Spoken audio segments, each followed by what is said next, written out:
Oke, kita lanjut materinya tentang cosmic liturgy. Eh, Sesi ke-6 ya. Nah, sesi ke-4, 5, kemarin kita sudah bahas tentang logos, logoi, lalu apa lagi?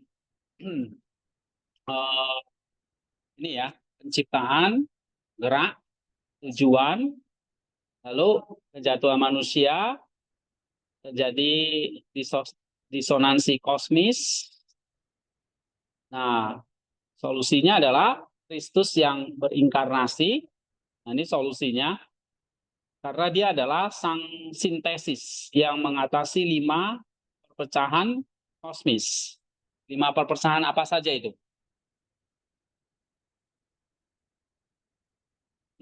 Di sesi 6. Dia datang untuk mengatasi 5 disonansi atau 5 perpecahan. Yang pertama apa? Iya. Jadi dia mensintesis atau mengatasi jurang ya, pemisah antara Allah dan ciptaan atau Allah dan manusia. Nah, itu sintesisnya di dalam Kristus. Oke. Kenapa? Karena dia adalah satu pribadi, yaitu dengan 2 kodrat, Allah dan manusia. Nah, kamu baca di sini. Ini poin-poin ringkasan pentingnya ya. Jadi kalian tuh eh, mesti baca lagi, berulang-ulang supaya ingat. Karena ini doktrin inti-intinya yang saya kasih.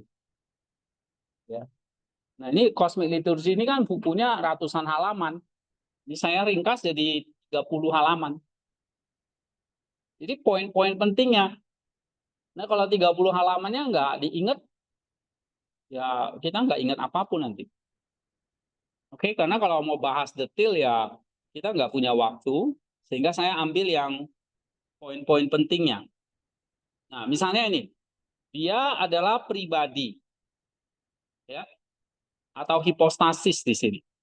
Tapi punya 2 esensi atau 2 kodrat. Kodrat ilahi dan kodrat manusia. Ngapain 2 kodrat ini? Untuk mengatasi ini. Atau untuk mempersatukan antara Allah yang tidak tercipta dengan ciptaan. Misalnya manusia. Nah, ini inti iman kita. Ya, Kristus memiliki 2 kodrat untuk menjadi jembatan. Nih. Atau menjadi penyambung. Istilah kerennya sintesis antara Allah dan ciptaan. Nah, yang kedua, menyatukan apa? Iya, ini kan terjadi perpecahan ya antara dunia spiritual dengan dunia material. Karena manusia jatuh dalam dosa. Kristus datang untuk mensintesis antara dunia noetik, ini dunia spiritual ya, termasuk di sini malaikat dan jiwa manusia. Disintesis dengan dunia material, dunia indrawi. Ini dunia yang kelihatan atau materi. Bagaimana? Ya, dia menyatukannya dengan cara gimana? Ayo. Menyatukannya di dalam Kristus. Tapi dengan cara bagaimana? Kebangkitan. Ya. Dia yang jiwanya yang intelligible itu artinya yang tidak kelihatan ya, yang sifatnya spiritual, tapi dia juga punya tubuh yang kelihatan, yang indrawi. Nah, dia menyatukan kedua alam ini di dalam dirinya. Lalu apa? Kebangkitannya. Kebangkitannya itu puncak, di mana tubuh yang mati, ya kan? Tubuh yang dikubur, itu diangkat ke dalam kemuliaan spiritual. Maka tubuhnya bangkit. Nah, itu artinya apa? Jiwa yang tidak kelihatan dengan tubuh itu jadi satu lagi. Ya, nih kamu baca. Kebangkitannya adalah puncak dari sintesis ini di mana tubuh material diangkat ke dalam kemuliaan spiritual tanpa berhenti menjadi tubuh. Nah, ini menunjukkan bahwa materi seperti tubuh ini tidak dibuang, tapi dimuliakan atau ditransfigurasi. Nah, itu melalui kebangkitannya. Sehingga kalau ditanya apa tujuan inkarnasi, inkarnasi itu menyatukan Allah dan manusia. Apa tujuan kebangkitannya? Tujuan kebangkitannya adalah mengangkat tubuh ini, material ini, yang mati, yang karena dosa, terus dibangkitkan. Berarti menang atas kematian. Materinya diangkat ke dalam kemuliaan. Nah, itu dia. Ya. Nah, kemudian yang ketiga, dia menyatukan atau mensintesis antara langit dan bumi. Kejatuhan manusia atau kejatuhan alam semesta ini menyebabkan perpecahan ya, spasial antara surga sebagai alam ilahi dan bumi sebagai tempat tinggal manusia yang jatuh. Jadi antara Firdaus dengan bumi atau dunia itu terpisah. Tetapi sintesisnya di dalam Kristus melalui apa? Kenaikan. Nah, ini kalian harus hafal gitu ya. Kenaikannya untuk apa? Iya, menyatukan antara bumi, kodrat manusiawi ke dalam langit, kehadiran langsung Allah. Jadi dia naik ke surga, antara bumi dan langit sekarang nggak terpisah lagi, tapi menyatu. Sehingga dia membuka jalan bagi kita untuk bisa naik ke langit. Jadi setiap orang akan diangkat ke langit. Akan kembali masuk ke Firdaus, ke surga. Nah, bahasa kita sehari-hari ke surga. Ya. Jadi antara surga dan bumi ini sudah menyatu. Ya, nanti bumi jadi bumi yang baru, langit yang baru, itulah surga yang baru. Jadi tidak ada lagi antara di bawah, di atas, di bawah, di atas, nggak ada lagi. Semuanya itu nanti adalah surga, langit dan bumi yang baru.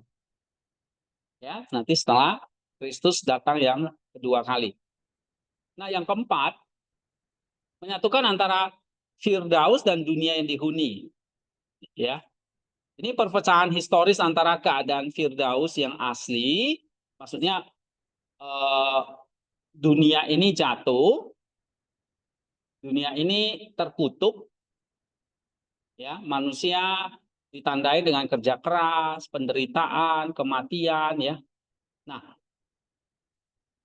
antara Taman Eden ya dengan dunia yang dihuni itu kan terpecah, ya. Artinya dunia ini terkutuk. Nah, Kristus melalui kehidupannya yang tanpa dosa di dunia ini, oke, dia mengubah dunia ini menjadi tempat di mana Firdaus dapat dimulai kembali. Nah, ia membuka kembali gerbang Firdaus yang berpuncak pada janji langit yang baru dan bumi yang baru. Artinya di sini apa? Nanti Kristus yang sudah datang tadi, dia sudah mengubah dunia yang terkutuk itu menjadi dunia yang kembali lagi kepada Firdaus yang asli. Kembali lagi kepada keadaan Firdaus yang asli. Jadi bebas dari penderitaan dan kematian. Nah, nanti puncaknya adalah langit yang baru dan bumi yang baru. Nah, ini maksudnya dia mensintesis antara Firdaus dan dunia yang dihuni. Ya. Waktu Adam jatuh ke dalam dosa, dunia ini terkutuk. Tapi setelah Kristus datang, nih ya, setelah dia menang atas kematian, bangkit, Dia mengubah dunia ini menjadi tempat di mana Firdaus dapat dimulai kembali. Nah, sekarang sudah mulai. Jadi tanah yang terkutuk sekarang enggak lagi. Ya. Sampai nanti puncaknya langit dan bumi yang baru. Nah, yang kelima apa? Iya. Nah, ini disatukan di dalam Kristus. Gimana caranya? Nih, Kristus yang lahir dari seorang perempuan, yaitu Maria, tapi tanpa nafsu seksual, tanpa benih laki-laki. Nah, ini menyembuhkan perpecahan ini. Dalam kebangkitannya tidak ada laki-laki atau perempuan. Ya, Galatia 3:28. Tapi bukan karena jenis kelaminnya dihapus, tetapi karena polaritas yang menyakitkan diatasi dalam satu kesatuan yang lebih tinggi di dalam tubuh Kristus gereja. Oke, jadi nanti di dalam kebangkitan atau di dalam kekekalan, kita nggak dipecah-pecah lagi antara ini laki-laki, ini perempuan. Ya, kalau sekarang kan masih. Nah, Kristus sendiri melampaui dan menyatukan polaritas ini. Oke, ini 5 sintesis ya. Nah, sekarang kita mau masuk ke sesi 7 tentang inkarnasi. Ini kita bahas lebih dalam lagi ya. Inkarnasi, perikoresis, kodrat ilahi, dan manusiawi. Nah, tadi kalau kita pelajari, inkarnasi itu mengatasi apa? Ini tadi ya, Allah dan manusia. Jadi mempersatukan antara Allah dan seluruh ciptaan. Jadi antara Allah yang tidak tercipta dan seluruh ciptaan. Nah, itu inkarnasi. Ya. Coba baca nih, Randy. Misteri inkarnasi. Inkarnasi, perikoresis ya. Perikoresis, kodrat ilahi, dan manusiawi. Bagaimana mungkin dua hal yang berbeda, yang tak terbatas dan yang terbatas, yang ilahi dan yang manusiawi, bersatu dalam satu pribadi tanpa yang satu menelan yang lain? Jawaban maksimum terletak pada pengembangan konsep teologis yang mendalam, terutama perikoresis, saling meresapi, dan pemahaman yang cermat tentang hipostasis. Iya. Jadi bagaimana mungkin ya dua kodrat yang berbeda, satu yang terbatas, satu yang tak terbatas, itu bisa bersatu dalam satu pribadi tanpa menelan satu dengan yang lain. Misalnya kodrat ilahinya menelan kodrat manusianya.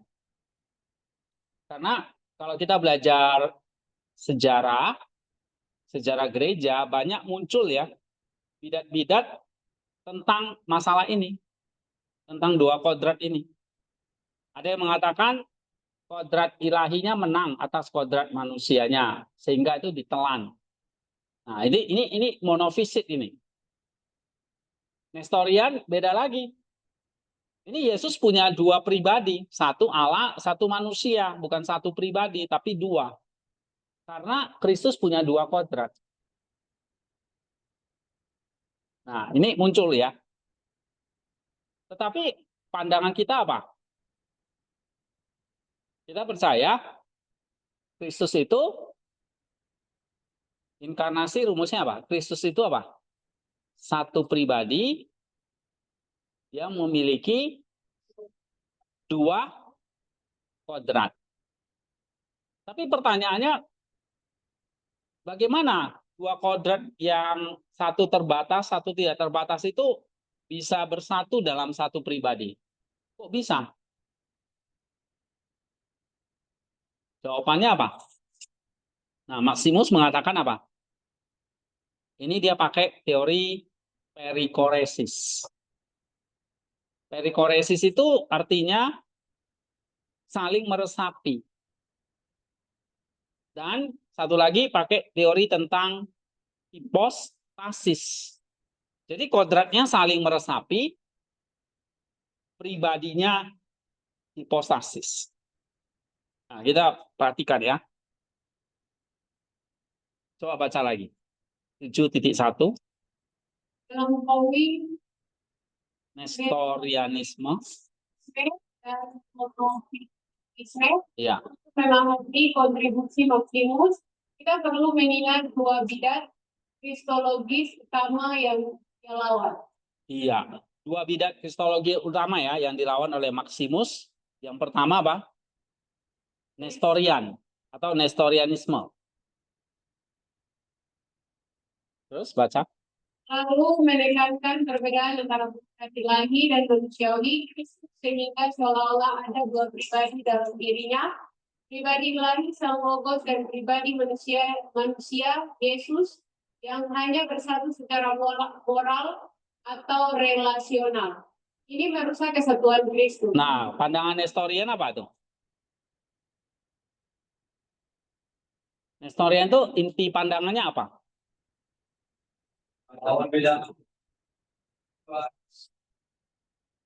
Terlalu menekankan perbedaan kodrat tadi. Ini manusia, ini ilahi. Sehingga ada dua ya, sehingga seolah-olah ada dua pribadi. Karena dua kodrat tadi. Nah, ini yang kita nggak percaya. Ya. Nah, yang satu lagi namanya apa? Monofisit atau monofisitisme. Nah, ini pencetusnya adalah seorang tokoh bernama Eutikian. Eutike atau Eutikianisme kalau itu pahamnya ya atau pandangannya. Terus baca, terlalu menekankan Kesatuan Kristus sehingga kodrat manusiawinya seolah-olah tertekan atau terdesak oleh kodrat ilahinya, seperti setetes madu yang larut di lautan. Ini merusak integritas kemanusiaan Kristus. Nah, kalau monofisit apa? Dia menekankan apa? Ya, terus? Iya, kodrat ilahinya menelan kodrat manusianya. Maka disebut jadi satu mono, satu kodrat. Sedangkan Nestorian tuh jadi kayak dua pribadi. Ya, Nestorian itu dua pribadi, monofisik itu kayak jadi satu kodrat. Nah, terus baca lagi. Konsili Chalcedon telah memberikan formula ortodoks satu pribadi atau hipostasis, dua kodrat, Fisis ya. Maximus adalah salah satu pembela dan penafsir terbesar dari formula ini. Dia menjelaskan bagaimana kesatuan ini bekerja. Nah, ini nanti Nestorian dan monofisit itu akhirnya dicap sebagai ajaran bidat dalam konsili Chalcedon. Yang benar adalah yang ortodoks. Ortodoks itu artinya yang benar, yang lurus ya. Itu adalah satu pribadi atau kita sebut bahasa Yunaninya itu hipostasis. Coba semua ngomong hipostasis. Nah, hipostasisnya berapa? Satu. Ini untuk melawan ajaran apa?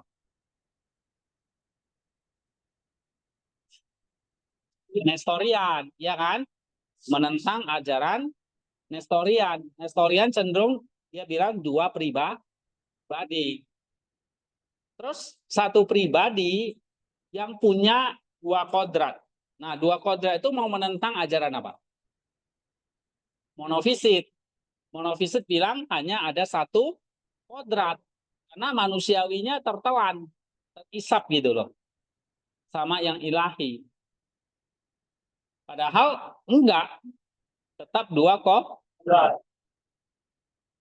Paham nggak ini?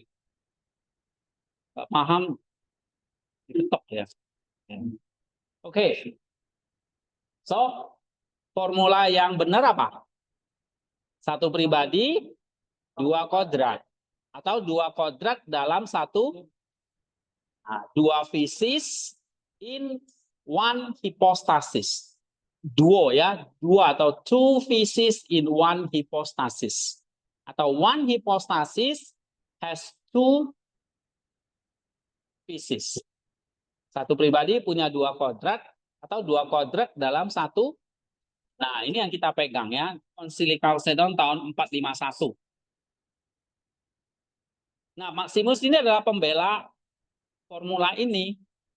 Nah, lalu dia menjelaskan ini, bagaimana kesatuan ini, maksudnya satu pribadi, dua kodrat ini bisa dijelaskan, bisa bekerja, ya kita bisa jelaskan gitu, kita bisa pahami. Oke, sekarang baca ini, Fani. 7.2. Stasis majemuk, kunci persatuan. Maximus menerangkan konsep hipostasis majemuk, hipostasis sintetos. Sintetos. Sintetos. Apa namanya? Sintetos. Maximus pakai apa? Hipostasis majemuk. Nah, itu istilah dia. Tadi hipostasis artinya apa? Pribadi. Pribadinya ada berapa? Satu. Ya. Kalau kodrat tadi pakai istilah apa?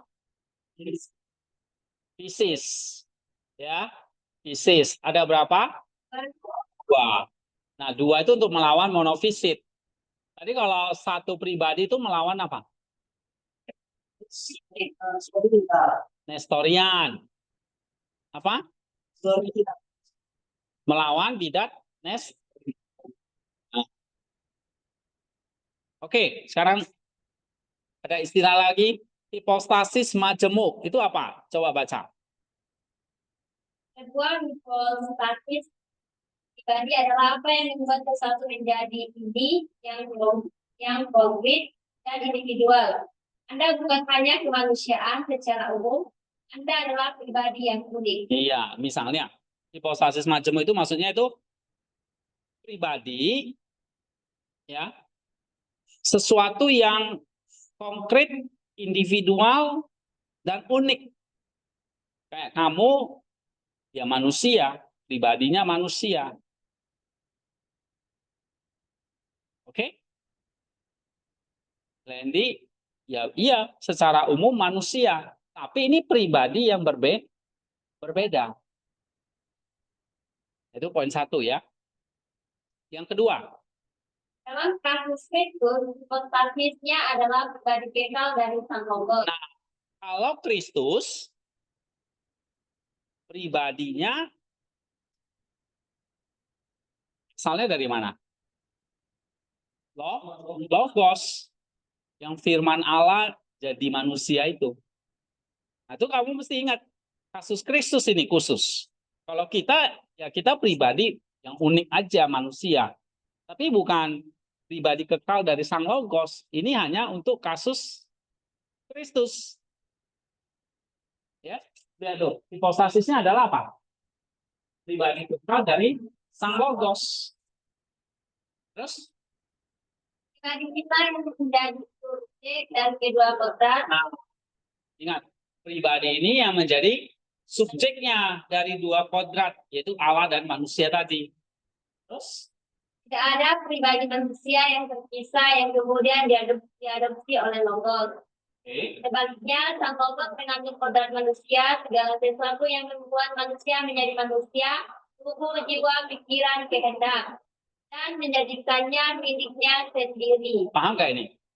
Jadi pribadinya yang adalah Sang Logos tadi, sekarang mengambil kodrat manusia.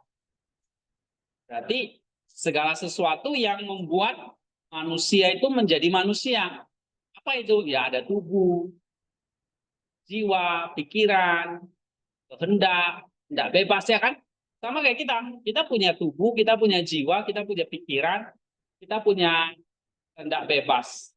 Jadi pribadi Sang Logos tadi mengambil kodrat manusia dan menjadikan miliknya sendiri. Jadi di dalam pribadi itu ada kodrat manusia, berarti ada tubuh, ada jiwa, ada pikiran, ada kehendak bebas. Ya, terus poin 3. Oleh karena itu, kodrat manusiawi itu tidak anonim atau tanpa pribadi antipostatis, tetapi juga tidak memiliki kepribadiannya sendiri. Sebaliknya, ia dipribadikan di dalam antipostatis pribadi sang logos. Nah, ini penting ini. Pelan-pelan bacanya. Ya. Kodrat manusianya Kristus itu bukan tanpa pribadi loh. Atau anonim gitu. Hipostatik. Tapi memiliki pribadinya sendiri. Pribadinya apa tadi? Pribadi kekal, sang logos. Sehingga kodrat manusia Kristus itu punya pribadinya sendiri. Artinya gini, ia dipribadikan di dalam pribadi sang logos. Kodrat manusia itu ada di dalam pribadi sang logos. Kodrat manusiawinya itu ya bukan tanpa pribadi, tapi dipribadikan ke dalam pribadi sang logos. Ya, jadi ini pribadi Kristus. Nah, ini ada kodrat manusianya di dalam pribadi ini.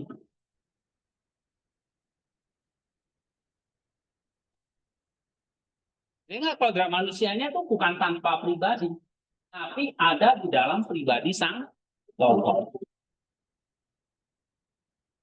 Oke, nah itulah yang disebut nanti pribadi yang majemuk. Karena punya kodrat manusia dan pribadi ini adalah pribadi logos. Logos itu Allah kan? Nah, jadi ada logosnya, ada manusia. Ini dua ini ada di dalam hipostasis ini. Maka disebut hipostasis majemuk. Ya, atau hipostasis sintetos. Baca lagi. Bila sebabnya kita dapat mengatakan Allah menderita di salib. Bukan kodrat ilahi yang menderita, tetapi pribadi sang logos menderita dalam kodrat manusia. Ini penting, ini kuncinya. Pelan-pelan bacanya. Ya, kamu mahasiswa teologi yang jadi murid saya itu mesti ngerti ini.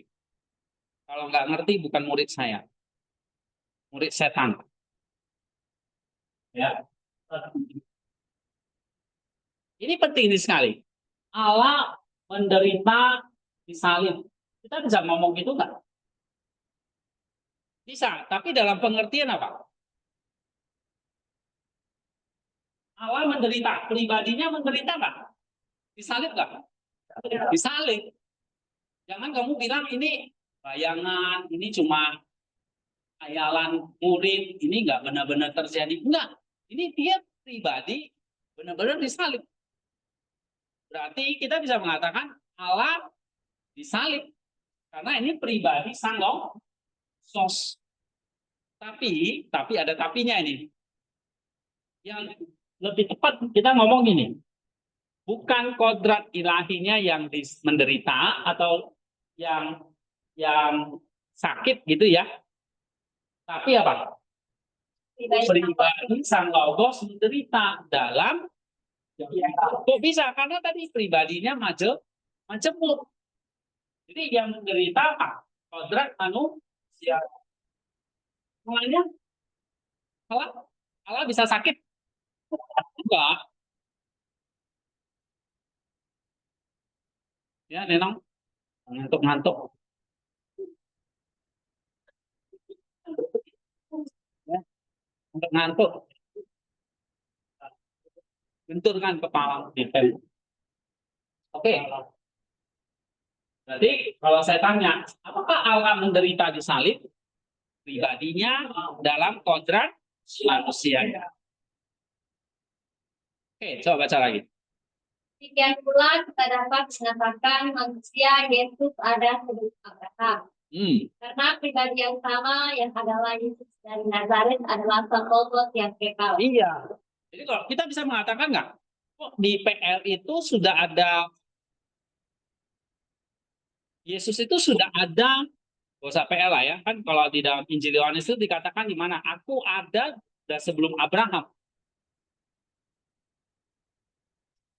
Ya itu Yohanes pasal berapa itu? Yang waktu dia ditantang untuk mendirikan bait Allah dalam 3 hari itu. Oke? Yesus bilang, aku sudah ada sebelum Abraham. Orang-orang Farisi itu bingung. Loh kok gimana bisa? Ini kan anak tukang kayu yang kita tahu lahirnya umurnya berapa. Dia baru umur saat itu mungkin umur 30. Loh kok dia sudah bisa bilang, aku ada sebelum Abraham. Karena Abraham itu kan, iya, itu nenek moyang mereka. Nah, maksudnya gimana itu? Kok Yesus bilang, aku ada sebelum Abraham? Nah, ini artinya apa? Karena dia punya logos itu. Memang manusianya belum lahir ya kan. Tapi pribadi sang logosnya sudah ada. Bahkan dia yang menciptakan Abraham. Maka wajar dia ada sebelum Abraham.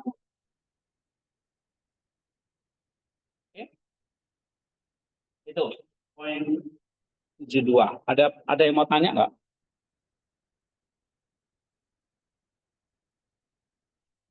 So, yang pertama ini tentang hipostasis majemuk. Ini menjadi kunci persatuan. Hipostasisnya majemuk, pribadinya majemuk. Ya. Ada 2 kodrat di dalamnya, Allah dan manusia. Nah, itu. Jadi kalau Yesus lapar misalnya, bisa nggak Yesus lapar? Ya. Kenapa bisa? Jadi yang lapar itu pribadinya. Ya kan? Benar. Kok bisa pribadinya lapar? Karena sifatnya majemuk. Di dalamnya ada manusiawi yang bisa lapar, yang bisa haus, yang bisa capek, yang bisa menderita, dan yang bisa mati bahkan. Loh, kok Allah kok bisa mati? Karena pribadi itu sifatnya majemuk, ada kodrat manusia.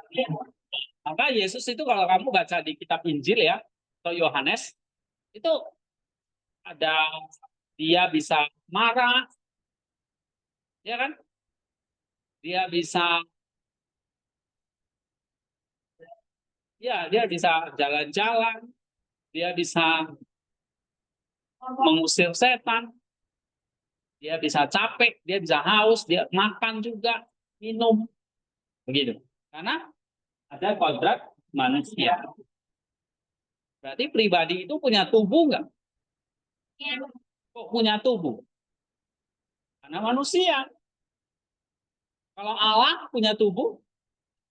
Enggak. Allah nggak bisa dilihat, nggak punya tubuh. Iya. Kok bisa berjalan? Yesus kok bisa berjalan? Karena punya tubuh, punya kaki. Gitu. Ya. Kok Yesus itu bisa mati? Karena dia punya kodrat manusia. Nah, sekarang kita ke perikoresis, saling meresapi tanpa bercampur. Ya. Coba baca email. Jika Kedua kodrat itu milik satu pribadi, bagaimana mereka berinteraksi? Maximus menggunakan kata perikoresis yang secara harafiah berarti menali di sekitar atau saling. Nah, Sekarang ada pertanyaan gini, kalau dua kodrat itu, ini ya, manusia dan logos ini, Allah ini, ada dalam satu pribadi ini, bagaimana keduanya saling berinteraksi? Kan di dalam satu nih, dalam satu pribadi ini kan, ada Allahnya, ada manusianya. Atau misalnya kayak gini, saya suka gambar seperti ini. Ini ada Allahnya, ini ada manusianya. Gimana bisa saling berinteraksi? Nah, kata kuncinya adalah apa? Perikoresis. Atau istilahnya saling meresapi, saling menembus, atau menari di sekitar. Nah, maksudnya gimana? Baca lagi. Koreksi berarti kalau kedua kontra dalam saling meresapi dan berdiam satu sama lain. Nah, itu dia. Ngerti nggak? Kedua kodrat dalam satu pribadi itu saling meresapi dan berdiam satu sama lain secara sempurna. Oke, terus?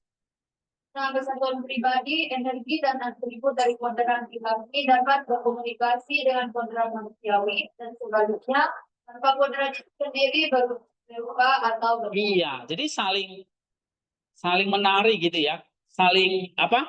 Saling meresapi.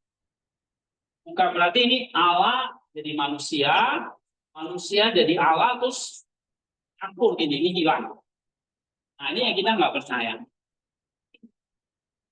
Jadi satu senyawa gitu enggak. Saling meresapi itu kayak gini. Ini ke sini, ini bisa ke sini. Ini tetap terjaga. Kayak orang dancing, nari ya. Goyang sana, goyang sini. Dua orang lagi dansa itu. Kira-kira bayangannya itu seperti itu. Bukan dua orang itu jadi satu gitu terus bergerak-gerak, enggak. Tetap terpisah, dua orang saling bergerak. Ya, saling menari makanya gitu ya. Sehingga dalam kesatuan pribadi itu masing-masing energi, ada energi manusianya, ada energi ilahinya. Nah, itu yang saling berkomunikasi seperti ini. Tapi tidak bercampur. Ya. Atau kodrat itu jadi berubah. Allah jadi manusia, manusia enggak. Tetap dua kodrat, tapi tidak bercampur. Tetap tetap bisa dibedakan. Ya. Terus. untuk lagi. Nah, ini pakai analogi ya. Mungkin kalian masih bingung. Ini ada analogi yang saya kira bagus nih. Coba. Timus menggunakan analogi pedang yang dipanaskan dalam api. Nah, misalnya contoh ada pedang nih. Atau arang lah. Terus Pedang itu menjadi marah membara. dibakar dalam api, akhirnya pedangnya jadi apa? Merah kan? Nah, terus Yang memiliki sifat api atau panas cahaya dan sifat besi ketajaman kepadatan secara bersama. iya, kan? Yang membara itu contohnya itu Kristus itu. Pedang itu punya sifat api. Buktinya apa? Pedang itu merah, membara gitu kan. Tapi api itu ya bukan pedang kan. Ya pedang itulah ya tetap besi. Dia tetap padat, tajam. Oke? Cuma di dalamnya ada api. Nah, sama seperti Kristus. Ya, terus Dia dapat memotong dengan api dan membakar dengan besi. Pedang tidak berhenti menjadi besi dan api tidak berhenti menjadi api, tetapi mereka saling meresapi sepenuhnya karena kesatuan. iya. Jadi, bisa dibedakan nggak api dengan pedangnya? Bisa. Tapi mereka bersatu dalam satu pedang itu? Iya. Tapi apakah apinya jadi pedang, pedangnya jadi api? Enggak. Api ya tetap api. Pedangnya tetap pedang. Artinya pedang tidak berhenti jadi besi, pedangnya jadi api. Enggak kan? Pedang tetap besi. Ya kan? Tapi api tidak berhenti menjadi api. Api ya tetap api, dia nggak berubah jadi pedang atau besi. Paham nggak? Ini analoginya gitu. Kayak sama kayak arang itu ya, atau kayu bakar itu kan, karena setiap hari masak tuh kayu. Kalau kayu lama-lama habis ya. Contohnya besi lah, besi yang dibakar itu aja. Kalau kayu, nah ini contoh lain. Kalau kayu dibakar habis. Nah, kita nggak percaya pribadi Kristus itu. Kalau kayu yang dibakar habis, itu ya kayak monofisit itu nanti. Kayunya berubah jadi api kan. Benar nggak? Nah, kalau pedang yang dibakar atau dipanaskan dalam api, ya tadi. Pedang tetap pedang, api tetap api. Gitu. Ya kan? Tapi pedang dan api itu bersatu di dalam besi tadi. Nah, mereka saling meresapi. Maka pedang itu jadi membara kan? Karena apinya meresapi si pedang. Gitu ya. Nah, ini contoh saya kira memahami inkarnasi itu kayak gitu. Terus implikasi? Dalam Kristus kemanusiaannya sepenuhnya diresapi oleh keilahian. Nah, itu dia. Jadi kalau tadi analogi pedang tadi, berarti di dalam pribadi itu kemanusiaannya apa? Benar-benar diresapi oleh keilahian. Kayak tadi pedang tadi, besi tadi diresapi oleh si api. Maka pedangnya merah kelihatannya. Karena tadi diresapi oleh si api. Ya kan? Bukan apinya berpindah. Apinya di dalam pedang itu diresapi. Maka pedangnya jadi merah. Gitu. Sama kemanusiaannya diresapi oleh keilahiannya. Jadi pribadi yang kamu lihat Yesus itu adalah pribadi Allah. Tapi pribadi manusia yang diresapi oleh Allah. Maka nggak heran, Yesus itu bisa berjalan di atas air. Ya kan? Yesus bisa menyembuhkan orang sakit. Yesus bisa melakukan banyak mujizat, misalnya menggandakan roti jadi sebanyak mungkin gitu. Kenapa? Karena pribadi ini kayak tadi, pedang tadi. Terus? Sedangkan manusiawinya mengajar, menyembuhkan, menderita, memiliki kekuatan dan makna ilahi. Nah, karena tadi satu pribadi tadi yang kemanusiaannya sudah diresapi oleh keilahiannya. Maka nggak heran Yesus itu bisa tadi apa? Mengajar dengan penuh kuasa. Dia bisa menyuruh laut itu diam-diam. Ya kan? Nah, dia bisa menyembuhkan orang yang buta sejak lahir. Membangkitkan orang mati. Membangkitkan siapa? Lazarus. Itu dia. Maka tindakan manusiawinya punya kekuatan ilahi. Ya itu tadi mujizat tadi. Terus? Dan sama keilahiannya diberikan melalui tindakan-tindakan manusiawi yang berbeda. Nah, jadi secara manusiawi Yesus bisa berjalan dari itu karena dia diresapi oleh keilahian. Tapi pada saat yang sama keilahiannya dinyatakan lewat tindakan-tindakan manusiawinya. Tindakan-tindakan manusiawinya apa tadi? Ya tadi, contohnya dia bisa berjalan di atas air, dia mengajar, dia menyembuhkan orang sakit, dia mengusir setan. Nah, itu semua tindakan ilahinya, tapi sekaligus tindakan manusia. Itu ya. Terus? Allah menyatakan dirinya dengan cara yang paling manusiawi. Iya, itu jelas ya. Oke, terus? Konsep dari Quran ini sangat penting. Dia menjamin bahwa dalam Kristus kita bertemu dengan Allah dan manusia sejati. Manusia tidak dihancurkan oleh keilahian, tetapi justru disempurnakan, ditinggikan, dan didewakan. Ya. Ini menjadi model bagi teologi kita sendiri dalam persatuan dengan Kristus. Kemanusiaan kita tidak hilang, tetapi diangkat ke dalam partisipasi dalam kehidupan ilahi. Oke. Nah, ini artinya apa? Konsep perikoresis tadi ya. Manusia itu diresapi oleh keilahian. Keilahian diekspresikan oleh tindakan manusiawinya. Ini adalah yang membuat kita itu apa? Kalau kita jumpa Yesus itu berarti kita bertemu Allah dan manusia. Kemanusiaannya nggak dihancurin, nggak diresap, nggak dibuang. Tapi justru apa? Disempurnakan, ditinggikan, diilahikan, ya kan? Nah, inilah model teosis itu. Jadi kalau Yesus berinkarnasi, ini ya, ini sudah teosis ini. Teosis itu artinya apa?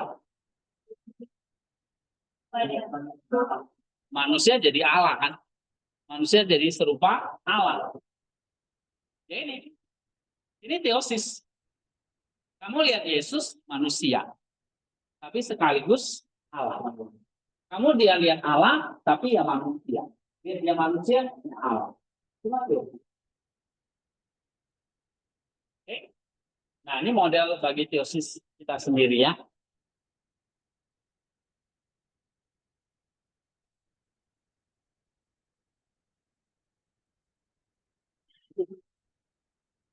Oke, nanti kalian jawab ya. Di tugas mingguannya aja. 1, 2, 3 ini. Bisa? Sekarang ke-8. Tentang penebusan.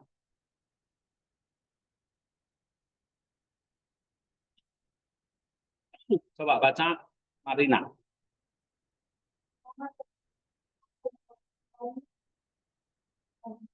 Iya. Sinilah mencuri mengetahui namanya konstruksi Monotelit artinya satu kehendak. adalah orientasi psikologis alrededor dan memiliki dua kodrat, dua kata logis yang harus memiliki dua kehendak dan dua energi atau cara bertindak yang sesuai dengan masing-masing kodrat. Ini semua bukan sekadar logika teologis, ini adalah yang dari drama pendidikan. Nah, tadi kalau dikatakan ya, kalau Kristus punya dua kodrat, maka logikanya apa?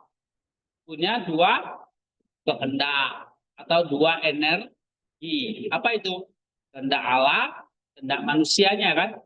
Atau energi ilahinya dan energi manusianya. Tapi ada satu ajaran, ini sebetulnya perkembangan dari monofisik ya. Namanya ajaran monotelit. Monotelitisme itu mengajarkan enggak, Yesus itu cuma punya satu kehendak, yaitu kehendak ilah.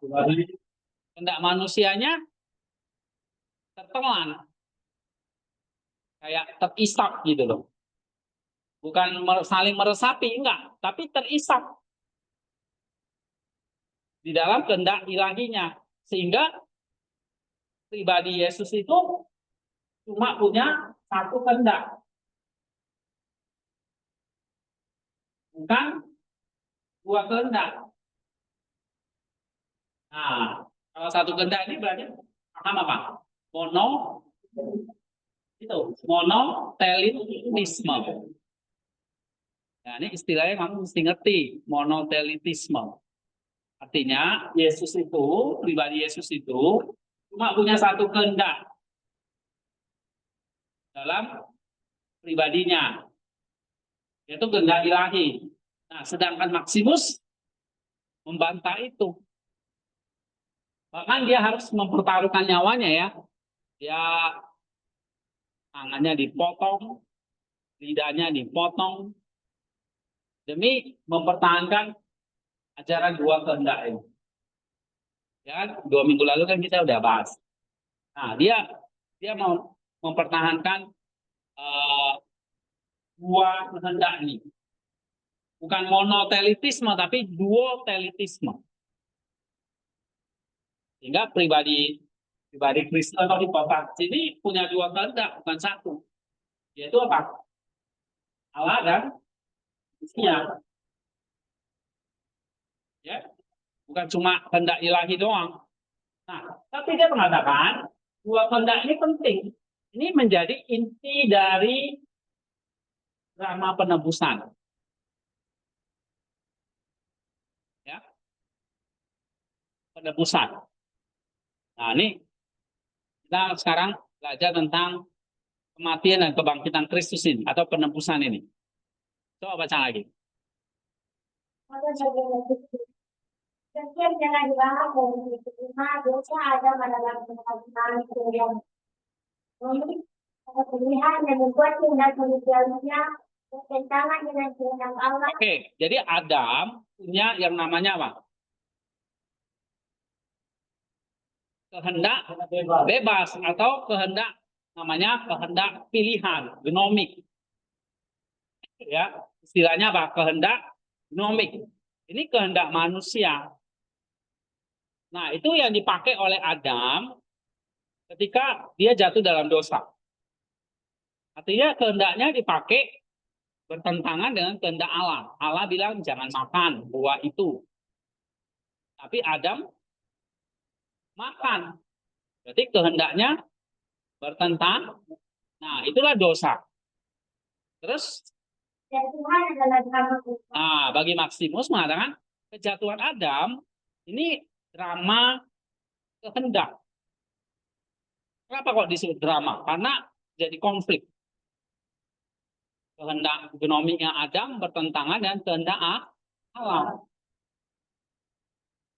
Nah, itu kejatuhan. Terus, Karena itu penyembuhan juga harus menjadi drama kita. maka menyembuhkan kejatuhan, kalau kejatuhan jatuh ya, namanya jatuh kan luka sakit, harus disembuhkan. Nah, penyembuhannya juga pakai apa? Drama kehendak. Karena jatuh adalah drama kehendak, maka penyembuhannya juga drama kehendak. Paham? Ya, oke, coba lagi, baca lagi. Memiliki sekali yang berat dan bebas, makanya saya dapat menemukan kehendak manusia kita yang kewajiban. Saya tidak akan benar-benar menjadi agama. Nah, kalau seandainya tadi satu kehendak ini yang benar, kehendak tadi apa? Cuma ada kehendak Allah kan? Tidak ada kehendak manusianya. Nah, kalau ini benar, maka apakah Kristus bisa menyembuhkan kehendak manusia tadi yang jatuh tadi? Nggak bisa, karena Yesus nggak punya kehendak manusia kan? Nah, inilah bahayanya kalau kita percaya satu kehendak.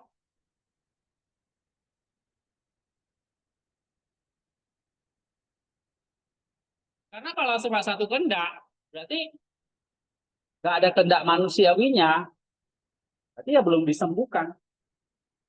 Nah, Yesus atau Kristus, jika tidak punya kehendak manusia atau kehendak genomik tadi, maka ia nggak bisa menyembuhkan kehendak manusia kita. Dan dia nggak akan bisa benar-benar jadi Adam yang baru atau Adam yang kedua itu. Itu kata Maximus. Jadi dia harus punya kehendak manusia juga. Karena yang mau disembuhkan apa? Kehendaknya kan. Yang membuat kita jatuh apa? Kehendak kita kan. Tadi kejatuhan itu drama kehendak. Si Adam melanggar perintah Allah kan. Itu kehendaknya jatuh atau bertentangan dengan kehendak Allah. Paham? Oke, coba lagi. Kita akan lihat kepada Bapa tidak akan menjadi tindakan manusiawi yang berdosa dan berdosa. Hanya akan menjadi program lain yang berjalan di dalam mati. Karena dekimati atau bukanlah kehendakku, melainkan kehendakmu yang terjadi. akan menjadi sandiwara bilang. Iya, jadi kalau seandainya nih Kristus cuma punya satu kehendak, yaitu kehendak ilahi, ya satu, maka apa yang terjadi? Hah? Kehendak manusia disembuhkan nggak? Enggak. Berarti waktu dia disalib atau dia berdoa di Getsemani itu cuma apa? Sandiwara. Karena toh pasti, ya kan? Nah, bukan sandiwara. Karena apa? Karena Kristus berdoa, dia kenapa kok Kristus itu bergumul ya kan? Sampai dia meneteskan darah. Ya kan? Jadi secara manusiawi, kehendak manusianya dia merasa apa? Gentar. Maka dia katakan, bukan kehendakku, tapi kehendakmu yang terjadi. Nah, itu memang benar-benar ada pergumulan manusianya. Tapi akhirnya apa? Dia taat. Nah, kalau Adam gimana? Kalau Adam, dia punya kehendak. Anak. Kristus juga punya. Kalau Adam, kehendak manusianya apa? Gagal. Ya kan? Sedangkan Yesus, kehendak manusianya nah, ini lawatnya. Jadi ketidaktaatan kehendak ini disembuhkan dengan apa? Ketaatannya itu tadi Getsemani itu. Bukan kehendakku, tetapi kehendakmu yang terjadi. Nah, di situ dia menyembuhkan kehendak Adam yang tidak taat.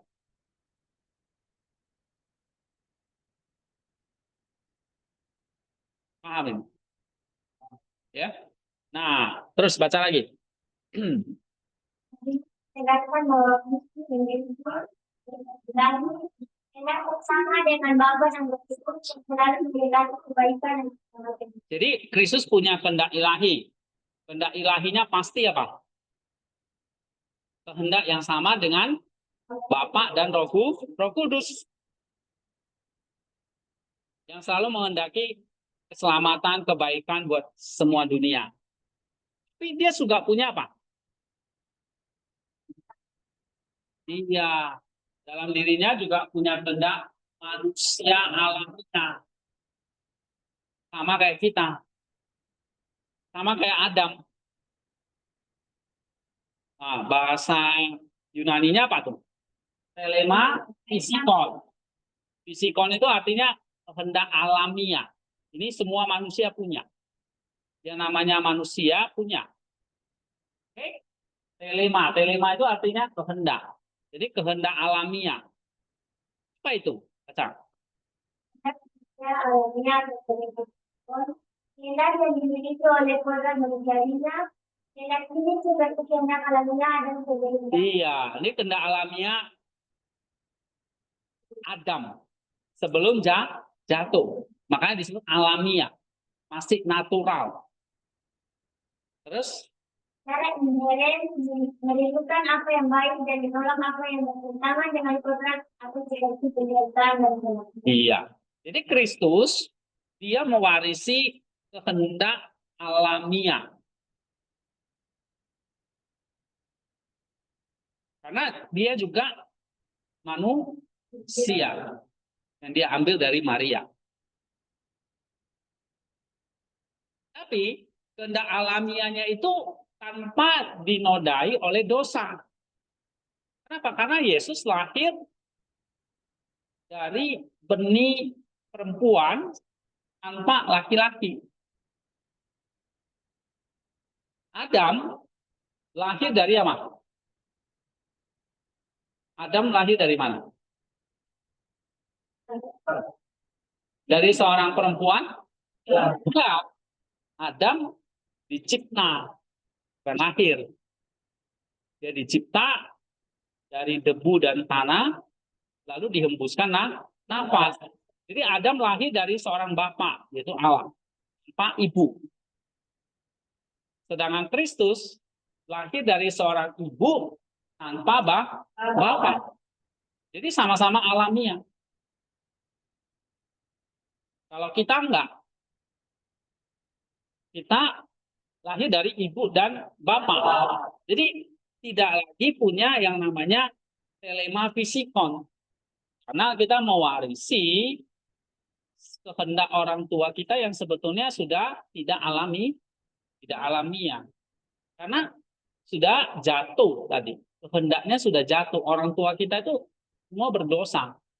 Jadi kehendaknya sudah nggak alamiah lagi. Ya. Nah, Kristus dia pakai kehendak alamiah, kehendak yang pertama tadi. Nih, ini ada kehendak alamiahnya. Kalau manusia kehendak namanya kehendak genomik yang sudah tidak alamiah. Karena kita mewarisi apa? Original sin dari orang tua kita. Karena orang tua kita dari orang tuanya lagi. Seterusnya nanti sampai Adam. Ya kan? Nah, kita tidak punya telema ini. Fisikon ini. Tapi Adam pertama punya. Adam kedua punya. Adam kedua siapa? Kristus. Nah, Kristuslah pakai pakai kehendak alamiah ini, yang masih polos ini, untuk berjuang nih, taat atau enggak nih.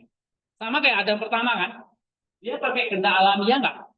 Iya, tapi gagal karena dia makan buah tadi ya kan, kehendak alamiahnya fail. Kristus datang nih. Yang kedua, yang berinkarnasi nih. Jadi Adam kedua, maka dia punya apa? Kehendak alamiah lagi, sama kayak Adam pertama. Tapi gagal nggak? Nah, Yesus pakai kehendak alamiahnya untuk taat. Inilah nanti drama di Getsemani. Jadi ada drama di kebun apel, mana di Firdaus. Tanya itu pohon apel, ya, pohon pengetahuan baik dan jahat. Di situ ada drama kejatuhan. Nah, di sini di Adam yang baru ini ada drama di Getsemani. Coba seandainya waktu itu ya di Getsemani, ternyata Yesus tidak mau disalib. Dia kabur ke India katanya. Wah, berarti kita nggak ada juru selamat. Karena Adam kedua juga gagal. Yang baru lagi. Iya. Cari Adam yang ketiga nih. Nggak tahu siapa. Ya. Oke, coba baca lagi. Hari C lah gantian. Drama di Taman Getsemani. Bagi Bang Firman, momen kunci yang mengungkapkan interaksi kedua kehendak ini adalah Tuhan dan Tuhan Yesus di Taman Getsemani. Lakukan pasal 22 ayat 4. Iya, Maximus mengatakan momen kuncinya itu di mana? Kehendak yang mengungkapkan interaksi kedua kehendak ini. Doa di Taman Getsemani. Ya, coba baca Lukas 22 ayat 42. Oke, ini sudah ditulis ini. Ya Bapakku, Ya Bapakku, jikalau engkau mau ambilkan cawan ini dari hadapanku, tapi janganlah kehendakku melainkan kehendakmu lah yang terjadi. Iya, itu dia. Artinya apa nih? Coba baca lagi. Cawan ini adalah penderitaan dari kematian. Dan kematian. Kehendak manusiawi alami itu secara wajar dan tanpa dosa. Kalau penderitaan dan kematian, karena hal itu bertentangan dengan kodrat manusia yang diciptakan untuk kehidupan. Ini menunjukkan bahwa kemanusiaannya nyata dan tidak kebal terhadap ketakutan. Oke, sekarang Maximus menafsirkan ayat ini ya. Di ayat itu dikatakan apa? ya Bapakku, jikalau engkau mau, ambillah cawan ini dari hadapanku. Nah, cawan ini tuh maksudnya cawan penderitaan dan kematian. Cawan, ya misalnya ini cawan. Ini cawan dan kematian. Penderitaan itu ya kayak siksaan, dia tahu dia bakal disalib, disiksa, menderita dan akhirnya mati. Ini cawan. Maka dia pribadi yang punya kehendak alamiah, kehendak manusiawi yang alamiah, pasti secara wajar dan tanpa dosa, ya alamiah itu berarti tanpa dosa, menerima enggak? Ya pasti enggak. Ya kan? Pasti menolak penderitaan dan kematian itu. Mengapa? Karena itu bertentangan dengan kodrat manusia yang diciptakan untuk hidup, bukan mati. Jadi waktu Yesus bilang, ambillah cawan ini, dia mau serahkan kan cawan ini, dia nggak mau terima kan? Nah itu artinya apa? Di sini benar-benar Yesus seorang manusia, menunjukkan kemanusiaannya nyata. Benar nih. Dan dia tidak kebal terhadap ketakutan. Maka dia ngomong ini, ambillah cawan ini dari hadapanku. Paham ya? Nah, tapi kan kalimatnya nggak berhenti. Ini yang kalimat yang penting lagi. Coba baca lagi. Jangan kehendakku melainkan kehendak Allah. Ini bukanlah konflik antara dua pribadi. Ini adalah penyelarasan sempurna di dalam satu pribadi Sang Logos. Kehendak manusiawi Kristus meskipun secara alami menolak penderitaan. Ya. Secara bebas dan penuh cinta menyerahkan diri kepada kehendak ilahinya yang adalah kehendak Bapa demi keselamatan kita. Nah, maka di situ dikatakan nih, tetapi janganlah kehendakku. Kehendakku di situ apa? Manusiawinya kan? Tapi kehendakmu, kehendak Allah maksudnya, kehendak Bapa. Ini bukan konflik. Tapi Yesus menyerahkan apa? Ini penyelarasan sempurna di dalam satu pribadi Sang Logos. Artinya nih, kehendak manusiawinya secara alami walaupun menolak, tapi akhirnya menyerahkan diri pada kehendak Bapa, kehendak ilahinya. Yaitu apa? Disalib. Nah, berarti kehendak manusianya jadi taat gak? Taat. Walaupun dia sebetulnya apa? Menolak, ya kan? Tapi akhirnya apa? Menyesuaikan, menyelaraskan dengan kehendak Allah. Nah, kehendak Allah ini kan kehendak ilahinya. Itulah ketaatan. Jadi ketaatan itu, ini peperangan kehendak. Kehendakmu taat gak? Diserahkan gak kepada kehendak Allah? Atau kamu melawan? Nah, kalau melawan, berarti dosa. Tapi kalau kamu menyelaraskan, berarti taat. Jadi ini drama kehendak, perjuangan kehendak.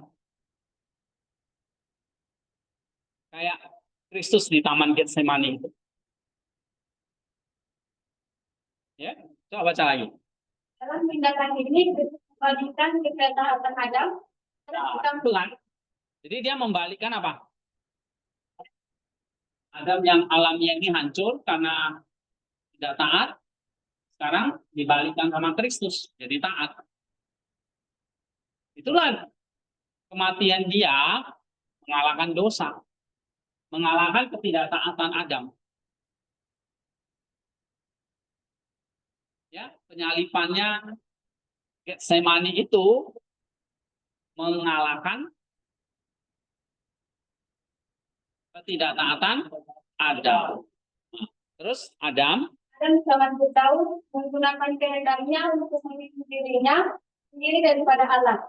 Itu Taman Getsemani menggunakan kehendak Manusiawi. manusiawinya untuk memilih Allah daripada dirinya sendiri, yaitu daripada keinginan alami untuk Menghindari rasa sakit. menghindari rasa sakit. Disinilah kehendak manusiawi disembuhkan dan dilakukan kembali dengan Allah. Iya. Gitu. Kalau Adam waktu di Eden atau di Firdaus, dia menggunakan kehendak alamiahnya untuk memilih dirinya sendiri kan, bukan Allah. Nah, dibalik ini sama Kristus di Getsemani. Kristus bisa aja menggunakan kehendak manusiawinya kan, ambillah cawan ini, terus Yesus pergi. Kan bisa aja. Tapi ternyata enggak. Dia memilih kehendak Allah. Nah, ini dibalikkan gitu ya. Dibalikkan. Nah, disitulah terjadi kehendak manusia kita, kehendak manusiawi ini disembahkan.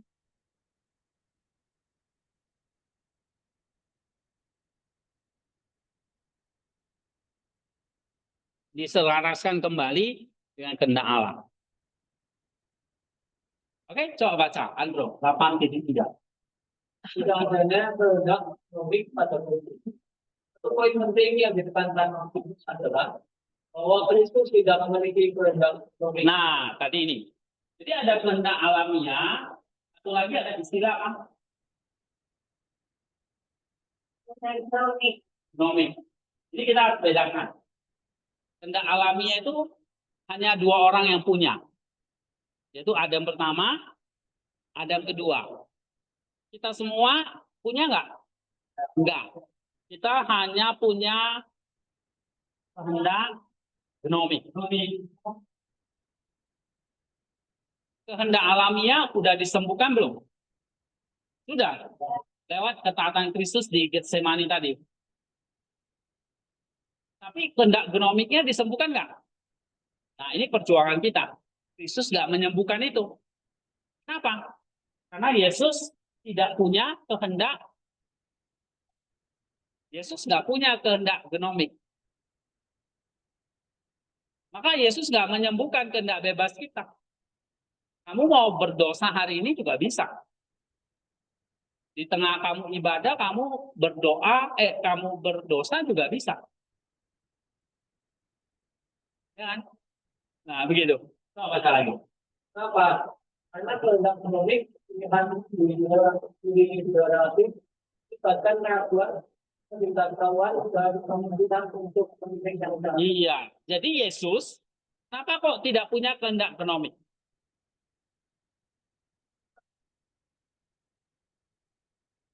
Hah? Ada nggak Yesus kemungkinan jatuh ke dalam dosa? Hah? Misalnya Yesus dicobain oleh iblis. Dia kan ubala, misalnya apa tadi? Dia kan lapar ya. Iya. Dia lapar karena dia udah puasa 40 hari, 40 malam. Terus Yesus, iblis goda dia. Ubah roti, batu itu jadi roti. Kalau Yesus punya kehendak gnomik, maka dia pasti punya keinginan kan? Walaupun dalam pikiran dia gitu loh. Nah, Yesus nggak punya itu. Jadi kalau setan menggoda iblis, menggoda Yesus, ya, udah pasti kalah nggak? Hah? Setannya udah pasti kalah. Karena Yesus nggak punya kehendak gnomik. Dia nggak punya potensi untuk jatuh. Kalau manusia kayak kita punya, ya kan? Jadi dalam kehendak gnomik itu apa? Kehendak bebas ya. Istilahnya ya istilah sehari-hari ya kita bilang itu kehendak bebas atau kehendak deliberatif. Oke, atau istilah teologinya namanya apa? Apa Wiki? Kehendak gnomik, ya kan? Kalau kehendak gnomik itu berarti punya apa? punya potensi untuk jatuh, memilih yang jahat. Berarti di dalamnya ada keraguan, ketidaktahuan, kemungkinan untuk jahat. Nah, dalam diri Yesus nggak ada. Kemungkinan untuk dosa itu sama sekali nggak ada. Ini banyak orang yang nggak ngerti. Yesus bisa nggak kemungkinan dia jatuh dalam dosa? Nah, banyak yang jawab iya. Mungkin termasuk pendetamu itu. Ya. Oke. Terus baca lagi. Karena pribadi itu adalah yang adalah sebenarnya Ya. dia tidak mungkin ragu-ragu atau memiliki kesalahan. Iya. Ada nggak Yesus itu ragu-ragu atau kemungkinan memilih jahat? No. Maka Yesus tidak punya kehendak ekonomi. Oke, terus Dengan pilihan manusiawinya bukanlah hasil dari proses menimbang-nimbang antara yang baik dan yang jahat. Sebaliknya, setiap tindakan manusiawinya adalah ekspresi langsung dari persatuan sempurna antara kehendak manusiawi dan ilahinya. Dia selalu secara bebas memilih apa yang sesuai dengan kehendak Bapa. nah, ayo, alasannya kenapa? Kok Yesus nggak punya kehendak ekonomi, kenapa?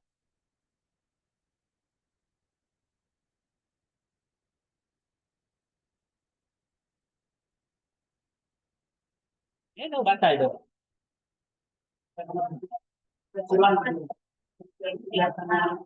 Kok dia nggak punya kehendak ekonomi? Karena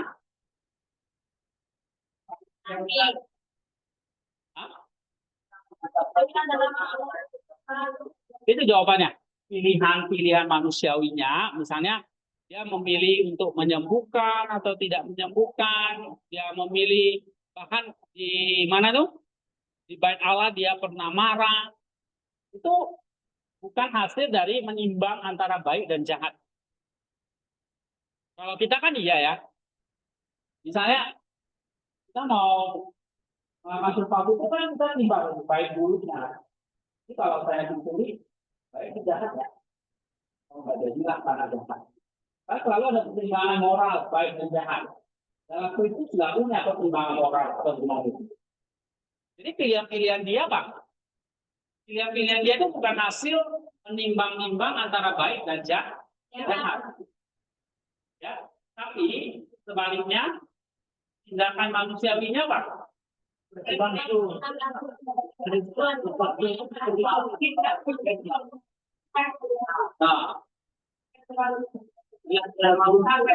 iya, jadi keputusan dia atau tindakan dia, tindakan manusiawinya itu apa?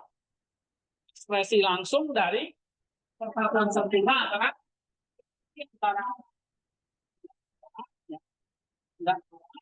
yang selalu waras sama jadinya selalu sama dengan. Kalau kita kan bisa aja selaras kan. Ini kehendak manusia kita, ini kehendak Allah. Lalu gini kan. Nah, kalau dalam Yesus nggak pernah, dia selalu sama dengan. Jadi kehendak manusianya dan kehendak Allahnya selalu selaras. Nggak pernah manusianya itu lebih tinggi.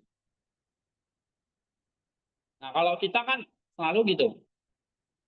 Kehendak kita yang mau lebih tinggi daripada kehendak Allah.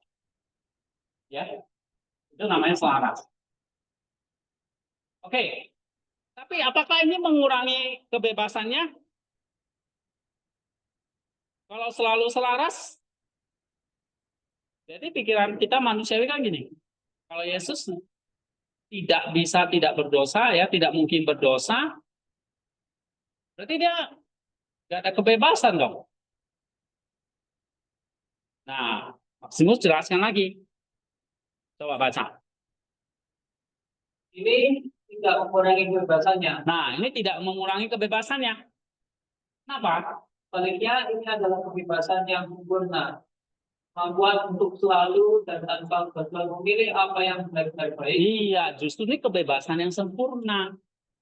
Selalu memilih yang baik. tidak pernah gagal memilih yang tidak baik.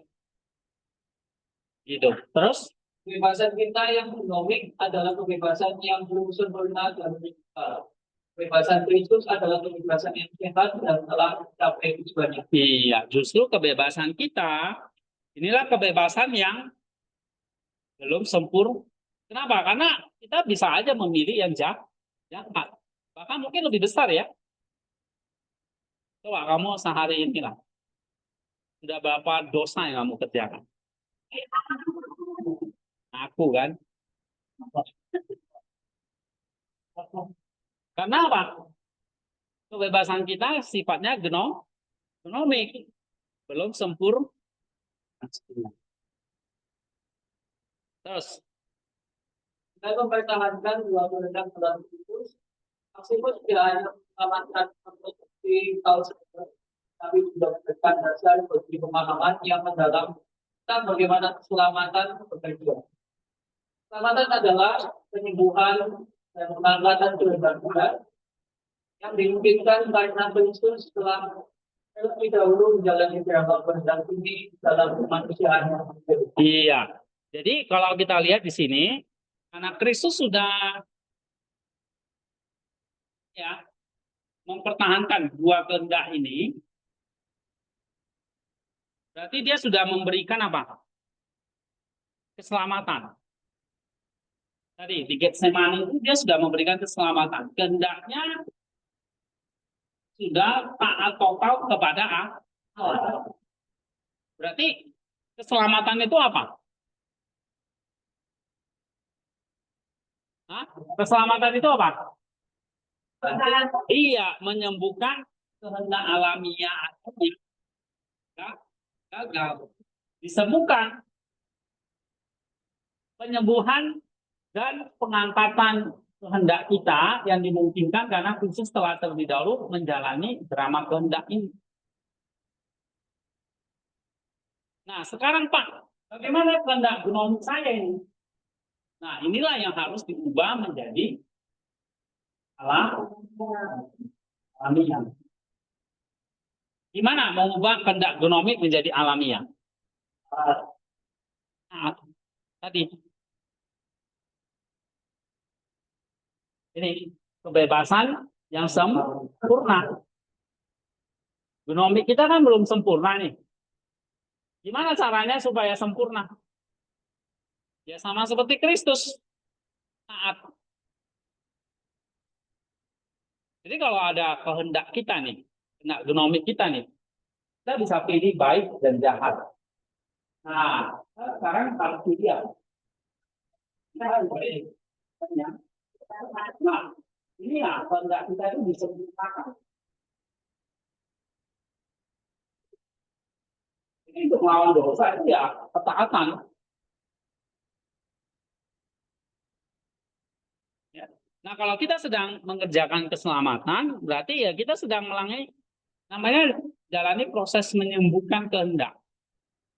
Kehendak kita yang genomik harus pelan-pelan diubah menjadi kehendak yang seperti Kristus, yang taat, yang alamiah itu. Ya. Nah, ada pertanyaan ini, mengapa kita tidak diasumsikan, maksudnya diambil ya, maka tidak disembuhkan. Kalau Yesus tidak mengambil kehendak manusiawi, maka kehendak manusianya disembuhkan enggak? Enggak. Jadi ini satu prinsip penting ya. Apa yang tidak diambil, diasumsi gitu, maksudnya diserap gitu ya, diambil, maka tidak disembuhkan. Nah, ini jadi penting. Yesus harus punya dua kehendak tadi. Terus bagaimana penafsiran Maksimus tentang doa di Getsemani menunjukkan bahwa Kristus benar-benar manusia dan benar-benar ilahi. Gimana? Menunjukkan dia benar-benar manusia dan benar-benar ilahi tadi. Ya itu tadi. Awalnya dia apa? Mau menyerahkan cawan. Tapi tidak jadi ya kan? Nah, mengapa menurut Maksimus Kristus tidak memiliki kehendak genomik? Apakah ini membuatnya kurang bebas? Nah, jawabannya tadi udah ada. Ya. Oke. Kita break sebentar, nanti kita sambung lagi ya. 9. Kita break 10 menit lah.